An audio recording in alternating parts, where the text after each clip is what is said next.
ባል ደግሞ እዚህ ጋር ጀነራል ማናጀር ነው የሚሆነው። ቢስሚላህ የእንድርስ አብዱ ዩቱብ ቤተሰብና የአሚራ ቤተሰብ ሰላማችሁ ብዝት በልልኝ። ሰላም ናችሁ?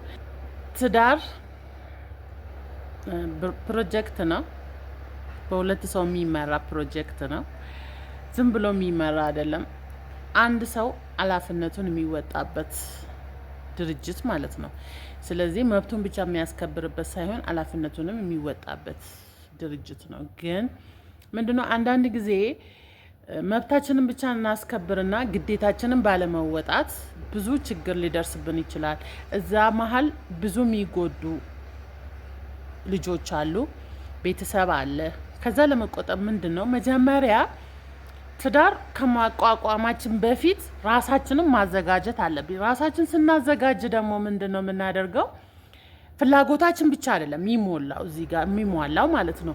ፍላጎታችን ሊጎድል ይችላል፣ ልናጎድለውም እንችላለን። ለምንድነው? ይሄ የሆነ ህይወትን ልንጀምር ነው ማለት ነው። ሌላ ሚራፍ አልፈን የሆነ ሚራፍ ልንጀምር ስለሆነ ያንን ሚራፍ ለመጀመር ደግሞ ፍላጎታችን ብቻ አይደለም የሚሟላልን። ስለዚህ ምንድነው የሚደረገው? አንድ ሪሌሽንሺፕ ውስጥ አንድ ሰው ለምሳሌ 10 ፍላጎት የሚኖረው ከሆነ ምስቱም 10 ፍላጎት የሚኖራት ከሆነ ምንድነው የሚደረገው? 10ሩ ፍላጎት 10ና 10 ይመጣና 20 ይሆናል ማለት ነው። 20 ውስጥ ምንድነው የምታደርጉት?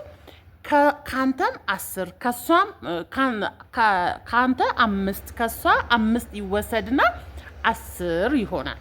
ከ20ው ስንቱን ጨምቀን አወጣን ማለት ነው? 10ሩን ጨምቀን አወጣን ማለት ነው። ከ20ው ግን 10ሩን ጨምቀን ስናወጣ የሷም 5 ይጠበቃል፣ ያንተም 5 ይጠበቃል። እኔ አልወድም፣ እኔ እንደዚህ ማድረግ አልወድም፣ ይሄ አይመቸኝም አይባልም። ባይመች ራሱ ማለት ነው የምስት እስከሆነ ድረስ ታደርጓለህ። የእሷ ፍላጎት እስከሆነ ድረስ ታደርጓለህ ማለት ነው። እሷም ደግሞ ባይመቻት ባትወደው ራሱ ማለት ነው ያንተን 5ቱን የማድረግ ግዴታ አለባት። ያንን የማታደርግ ከሆነ ግን ምንድነው የሚፈጠረው? ሰልፊሽነት እየተፈጠረ ይሄዳል ማለት ነው መሀላችሁ። ስለዚህ ምንድነው የሚደረገው? 5ቱን ግን ለምሳሌ ወክ ማድረግ ይሆናል። እሱ አሁን ወክ ማድረግ የሚወድ ከሆነ አንቺ ወክ ማድረግ አትወጂም፣ ግን ከ5ቱ ክራቴሪያ ውስጥ ከሆነ ሳትወጂ በግድ ከሱ ጋር ወክ ትወጫለሽ ማለት ነው። አንቺ ደግሞ የሆነ ነገር አንቺ ትፈልጊያለሽ፣ እሱ ደግሞ አይፈልግም። በዛን ጊዜ ደግሞ ምንድነው የምታደርገው? እሱ ሳይፈልግ ያንቺን ፍላጎት ያሟላል ማለት ነው። እንደዚህ ሲሆን ምን ይሆናል? ጤናማ ሪሌሽንሺፕ እንመሰርታለን። ትዳራችን ሰላም ይሆናል። እዚህ ጋር ምንድነው ያደረግነው ማለት ነው? መብታችንንም ግዴታችንንም ተወጣን ማለት ነው። ግን መብታችንን ብቻ አስከብረን ግዴታችንን ማንወጣ ከሆነ ምን እየሆነ ይሄዳል? እየተናጋ ይሄዳል። ለጊዜው ላይመስለን ይችላል፣ ግን እዚህ ህይወት ውስጥ ከተገባ በኋላ ቢወጣ ራሱ ሁላችንም ተጎጂ ነው የምንሆነው። ለዛ ሲባል ምንድነው መሆን ያለበት? ፍላጎታችንን መጠበቅ። ፍላጎት መጠበቅ ማለት ሲባል ደግሞ ስሜት አለ፣ ፍላጎት ውስጥ ስሜት አለ፣ ሳይኮሎጂ አለ፣ ሶሲዮሎጂ አለ፣ ፊዚካል አለ። ይሄ ሁሉ ሁለቱም መጠባበቅ አለባችሁ። ማትጠባበቁ ከሆነ ግን ምንድነው መጎዳዳት ይመጣል። አንድ ወገን ብቻ የሚለፋ የሚጎዳ ከሆነ ግን ምን ይሆናል? ያ ሁሌ የሚጎዳ ይሄንን ቤት ለማቆም ይሄን ትዳር ለማቆም የሚለፋ ሰው ምን ይሆናል? እየደከመው ይሄዳል። ከዛ ልክ ስደክሞ ወዴት ይመጣል? ወደ ውሳኔ ይመጣል ማለት ነው። ወደ ውሳኔ ሲመጣ ደግሞ ያ ትዳር ይፈርሳል። ከዛ መሀል ማን ነው የሚጎዳው? ልጆች ይጎዳሉ። እኛም ተስፋ መቁረጥ ይመጣል። ያፈራነው ሁሉ ልናድ ይችላል፣ ሊፈርስ ይችላል፣ ልናጣው እንችላለን። መልሰን እንደዚህ አይነት ህይወት ደግሞ ላናገኝ እንችላለን። አንድ ሰው ምድር ላይ ሲኖር ማለት ነው ሁሉ ነገር ሞልቶለት አይደለም የሚኖረው። ኃላፊነት ማለት ሁሉ ነገር ይሟላልኛል ማለት አይደለም። የምፈልገውንም ላጣ እችላለሁ፣ መኖር የሌለብኝንም ልኖር ይችላለሁ። ለምን? የሁለት ሰው ህይወት ነው። እዚህ ጋር የምናቋቁመው የአንድ ሰው ህይወት ሳይሆን የሁለት ሰው ህይወት ነው። የሁለት ሰው ፍላጎት ነው አንድ ላይ ተጨምቆ አንድ የሚሆነው። ስለዚህ እንደዚህ ነው ትዳርን መቀጠል የምንችለው። ያለበለዚያ ግን ምን ይፈጠራል? ይሄ ትዳር ሲፈርስ ወይ ደግሞ ይሄ ትዳር ሲሆን ለምሳሌ አሁን ስሜት ላይ ማትጠባበቁ ከሆነ ማትነጋገሩ ከሆነ ግልጽ ማታረጉ ከሆነ ምን ይሆናል?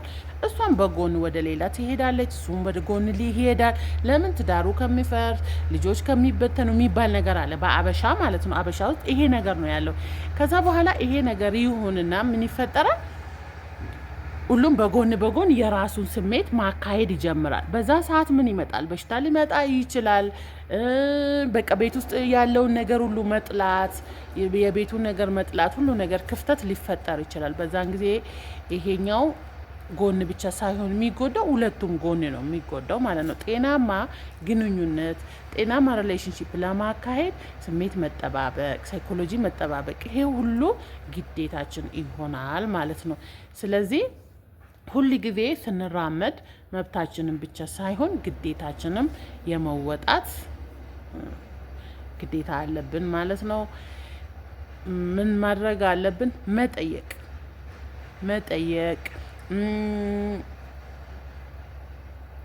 ማስረዳት፣ ማውራት፣ ግልጽ መሆን። ባልና ሚስት በተለይ ግልጽ መሆን አለባችሁ። ግልጽ ማትሆኑ ከሆነ ግን የምትይዙትን ልታጡ ትችላላችሁ። መጀመሪያ አስቦ መግባት ከገባችሁ በኋላ ግን በቃ ፍላጎቴ ምናምን የሚባል ነገር የለም። በቃ ካልሆነ ደግሞ ማለት ነው መድከም አስፈልግም። አንድ ጎን ብቻ የሚደክም ሰው ይጎዳል። ስለዚህ ሲጎዳ ደግሞ ያ ሰው ውሳኔ መውሰዱ አይቀርም። እኔ ውሳኔ መውሰዱን አልቃወምም። ያንን ሰው ለማስተካከል ጥሮ አስተካክሎ ለፍቶ ከደከመው ግዴታ ደግሞ ራሱ መቆም አለበት። ለራሱ ማይቆም ሰው ወንዱም ሆነ ሴቱ ጎኑ ብቻ አንድ ሰው ብቻ የሚለፋ ህይወት መቼም አያዛልቅምም፣ ረጅም መንገድም ስለማያስኬድ ምንድን ነው የሚደረገው? ያ ሰው ውሳኔ ቢወስድ እኔ እደግፈዋለሁ። ለምንድን ነው? መጀመሪያ ግዴታውን ተወጥቷል፣ ለፍቷል፣ ለማስተካከል ሞክሯል። ግን ህይወቱ ሊስተካከል አልቻለም። ምንድን ነው የሚያደርገው? ለራሱ መቆም አለበት። ለምን? ራሱ ሲቆም ነው ህይወት የሚሆነው። ግን ራሱ ካልቆመ ምንም ልጅም ባልም ምንም ማድረግ አይችልም። አንድ ሰው መጀመሪያ ለራሱ መቆም አለበት። ራሱ ካልቆመ ግን ትዳርም ማቆም አይችልም፣ ስራም ማቆም አይችልም፣ ምንም ማቆም አይችልም። ስለዛ ሲባል ምንድን ነው የሚደረገው? ለራሱ መቆም አለበት። በቃ የማይቋረጥ ሪሌሽንሺፕ ደግሞ የለም፣ ይቋረጣል። ልጅና እናት ራሱ በቃ አብሮ መኖርን ካልቻሉ መለያየት ይኖራል ማለት ነው። ስለዚህ ያ ከመምጣቱ በፊት መዘጋጀት፣ ማሰብ፣ ግዴታዬ ምንድን ነው ማድረግ ያለብኝ እምለውን ማሰብ፣ ማሰላሰል። ከዛ በተረፈ ውሳኔ ላይ ግን ስትደርሱ ሁሉንም ነገር አድርጋችሁ ውሳኔ ስትደርሱ በቃ ምንም አማራጭ የለም። በቃ ሌላ አማራጭ ስላልሰጧችሁ ለራሳችሁ ቁሙ ነው የምላችሁ። እኔ ለራሳችሁ መቆም ነው ያለባችሁ። ስለዚህ ትዳር ዝም ብሎ ሳይሆን ትልቅ ፕሮጀክት በሁለት ማናጀሮች የሚመራ ማለት ነው። ይሄ ማናጀር ደግሞ ባል ደግሞ እዚህ ጋር ጀነራል ማናጀር ነው የሚሆነው። እንዴት ነው? ቤቱንም ፕሮቴክት ያደርጋል፣ ሚስቱንም ፕሮቴክት ያደርጋል፣ ልጆቹንም ፕሮቴክት ያደርጋል። ከውጭም ሰርቶ ይመጣል። ሴቷ ደግሞ ትወልዳለች፣ ልጆቿን ታሳድጋለች፣ ቤቷን ታስባለች። ብዙ ነገር አለባችሁ። ትግል ነው በቃ። የተሟላ ነገር ዱንያ ላይ የለም። ሁሉም ሰው ትግል ነው። ይሄንን ትግል ደግሞ እንዴት ነው የምናካሄደው ከተባላችሁ በጥንካሬ፣ በድካም፣ በመሰላቸት በምናምን ነው እንጂ አልጋ ባልጋ የሚባል ትዳር የለም። አልጋ ባልጋ የሚባል ሪሌሽንሺፕ የለም። አልጋ ባልጋ የሚባል ነገር የለም። ስለዚህ መጠንከር፣ እኛ መጎበዝ ነው ያለብን እላችኋለሁ። ይሄ ቻናል እንግዲህ እቺ ምክር ከተመቻችሁ ሁሌ እንዲደርሳችሁ ሰብስክራይብ አድርጉ፣ የደውል ምልክቷንም ተጫኑ። ቤተሰብ እንሆናለን። ቤተሰቦቼ በጣም ነው የማመሰግናችሁ። ቴንክስ ሶ ማች። በሌላ እንገናኛለን።